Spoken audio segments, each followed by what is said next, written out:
Assalamualaikum warahmatullahi wabarakatuh. Perkenalkan, nama saya Endang Sriweni Pelu. Saya dari Prodi PGSD kelas 1A semester 1. Di sini saya akan menjelaskan tentang klasifikasi tumbuhan, morfologi tumbuhan, fotosintesis sistem hormon tumbuhan, dan gerak pada tumbuhan. Yang pertama, klasifikasi tumbuhan. Pengertian klasifikasi adalah pembentukan kelompok-kelompok dari seluruh tumbuhan yang ada di bumi ini, hingga dapat disusun takson-takson secara teratur mengikuti suatu hierarki. A. Bryophyta atau tumbuhan lumut. Lumut merupakan salah satu tumbuhan yang sangat mudah kita temukan, terutama di tempat yang lembab, seperti tanah berbatuan atau pohon tembok, karena tumbuhan ini memang menyukai tempat yang basah dan lembab. Sebab mereka membutuhkan air dalam berproduksi dan melakukan proses pembuahan. Sel kelamin jantan tidak akan dapat membuahi sel kelamin betina jika tidak ada air. Lumut memiliki bagian tubuh seperti akar yang disebut dengan rhizoid, dengan fungsi menyerap air, mineral, dan garam. Ada beberapa macam tumbuhan lumut yang bisa didapatkan, yaitu lumut hati, lumut tanduk, dan juga lumut daun. B. Tumbuhan paku atau Pteridophyta. Tumbuhan paku memiliki daun dan juga batang dan dapat berkembang biak dengan sporanya. Tumbuhan ini juga memiliki pembuluh angkut berupa xilem dan phloem. Tumbuhan ini juga mengandung klorofil dan berakar serabut. Ciri-ciri tumbuhan paku: yang pertama, akar, batang dan daun bisa dibedakan. Yang kedua, daun mudah tumbuh mengulung.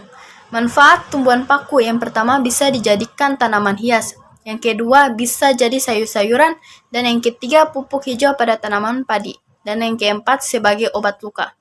Tumbuhan paku sendiri dibagi menjadi jenis, yaitu yang pertama, paku kawat atau Lycopsida.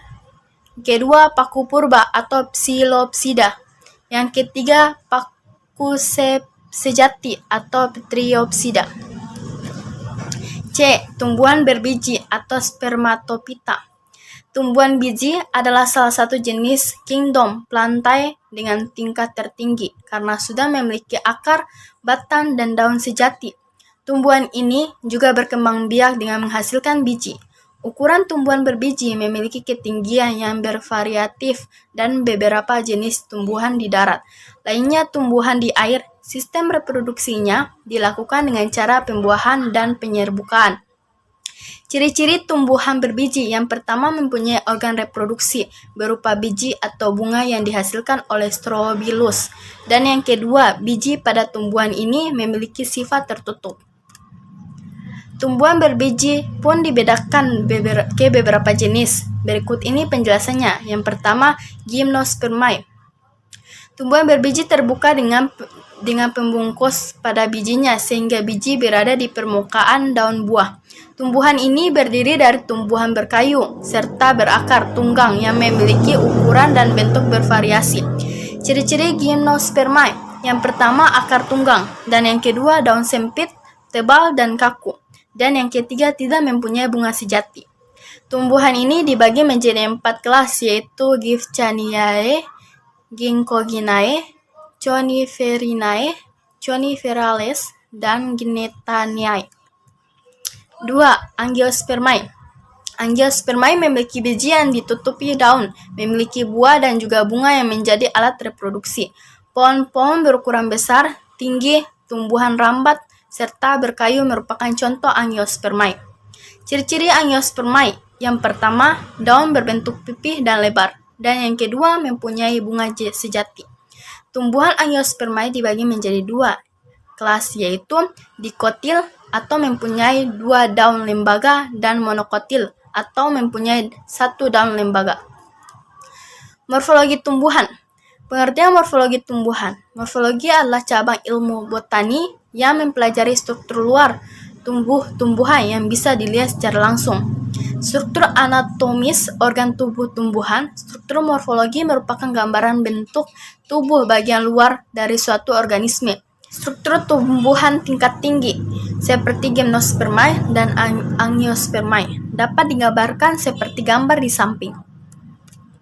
Struktur dan fungsi atau tubuh sebagai berikut. Yang pertama, akar. Akar adalah bagian pokok di samping batang dan daun bagi tumbuhan yang tumbuh menuju inti bumi kormus. Fungsi akar diantaranya untuk yang pertama, menambatkan tumbuhan ke tanah. Yang kedua, menyerap dan menghantarkan air dan mineral, menyimpan makanan. 2. Batang. Batang merupakan salah satu organ dari organ dasar tumbuhan berpembuluh. Jadi batang adalah sumbu tumbuhan tempat semua organ lain bertumbuh pada tumbuh. Batang memiliki fungsi sebagai berikut. Yang pertama, menegakkan dan menguatkan tubuh tumbuhan.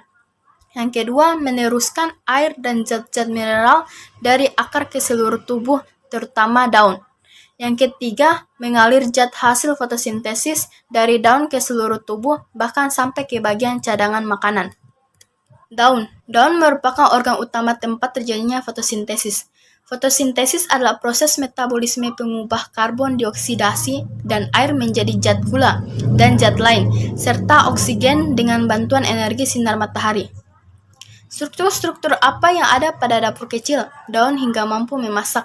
Makanan permukaan daun bagian atas dan bawah diselubungi oleh jaringan yang terusun dari satu atau lebih lapis sel, yaitu epidermis. Fungsinya sebagai lapisan pelindung kerusakan fisik dan organisme patogen. Pada epidermis terdapat kutikula berlapis lilin yang berperan mengurangi penguapan air. Di antara sel-sel epidermis terdapat stomata, suatu pori atau celah yang diapit oleh sel penjaga. 4. Bunga. Bunga merupakan organ penting bagi tumbuhan, khususnya Angiospermae, karena bunga merupakan alat reproduksi dan berperan dalam pewarisan sifat. Fungsi bunga didukung oleh struktur alat reproduksi yang ada pada bunga, yaitu benang sari atau stamen dan putik atau pistil.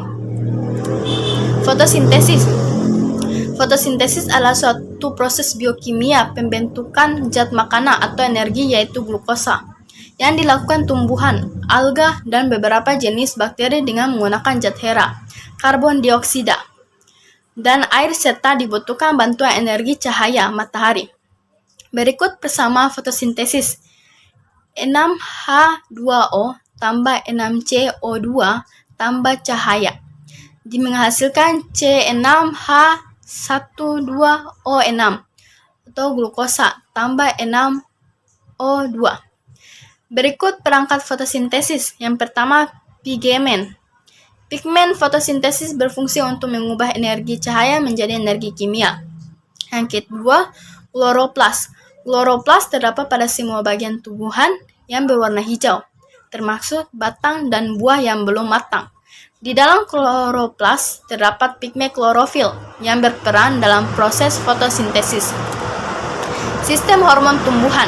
Pengertian hormon tumbuhan. Hormon tumbuhan atau fitohormon adalah sekumpul senyawa organik bukan hara atau nutrien, baik yang terbentuk secara alami maupun dibuat oleh manusia, yang dalam kadar sangat kecil mampu mendorong, menghambat, atau mengubah pertumbuhan, perkembangan, dan pergerakan taksis tumbuhan. Ada beberapa hormon yang terdapat pada tumbuhan, yaitu pertama hormon auksin, yang kedua hormon sitokinin, yang ketiga hormon giberelin, dan yang keempat hormon atilenan, yang kelima hormon asam absisat, yang ketujuh hormon poliaminan, yang kedelapan hormon kalin. Manfaat hormon tumbuhan. Yang keenam hormon poliaminan, yang ketujuh hormon kalin. Manfaat hormon tumbuhan. Pemahaman terhadap fitohormon atau hormon pada tumbuhan ini pada masa kini telah membantu peningkatan hasil pertanian dengan ditemukannya berbagai macam zat sintetik yang memiliki pengaruh yang sama dengan fitohormon alami. Fungsi hormon pada tumbuhan. Yang pertama, hormon ini berfungsi untuk memengaruhi pertambangan panjang batang pertumbuhan, diferensiasi, dan percabangan akar. 2. Mempengaruhi pertumbuhan dan diferensiasi akar, mendorong pembelahan sel dan pertumbuhan secara umum, mendorong perkecambangan dan menunda penuaan. Yang ketiga, mendorong perkembangan biji, perkembangan kuncup, pemanjangan batang, dan pertumbuhan daun, mendorong pembungaan dan perkembangan buah, memengaruhi pertumbuhan dan diferensiasi akar. 4. Mendorong pematangan. 5. Merangsang pertumbuhan akar. 6. Merangsang pertumbuhan batang. 7. Merangsang pertumbuhan daun. 8. Merangsang pertumbuhan bunga. Sistem gerak pada tumbuhan. Sistem gerak pada tumbuhan adalah sistem perpindahan posisi tumbuhan yang dapat terjadi karena faktor-faktor tertentu.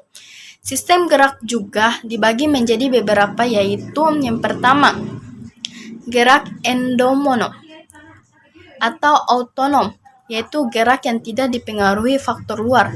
Yang kedua, gerak esionom, yaitu gerak yang disebabkan oleh faktor dari luar. Gerak dari luar juga meliputi A. Gerak tropisme, yaitu gerak bagian tubuh tumbuhan karena rangsangan dari luar yang arah geraknya dipengaruhi oleh arah datangnya rangsangan. Ada banyak gerak tropisme. B. Gerak nasti, yaitu gerak yang arah geraknya tidak ditentukan oleh arah datangnya rangsangan. Ada banyak gerak nasti. C. Gerak taksis, yaitu gerak yang terjadi akibat rangsangan luar. Seluruh tubuh tumbuhan akan bergerak dan arah geraknya ditentukan oleh arah rangsangan. Ada banyak gerak taksis. Itu saja penjelasan dari klasifikasi tumbuhan, morfologi tumbuhan, fotosintesis, sistem hormon tumbuhan, dan gerak pada tumbuhan. Sekian dari saya. Wassalamualaikum warahmatullahi wabarakatuh.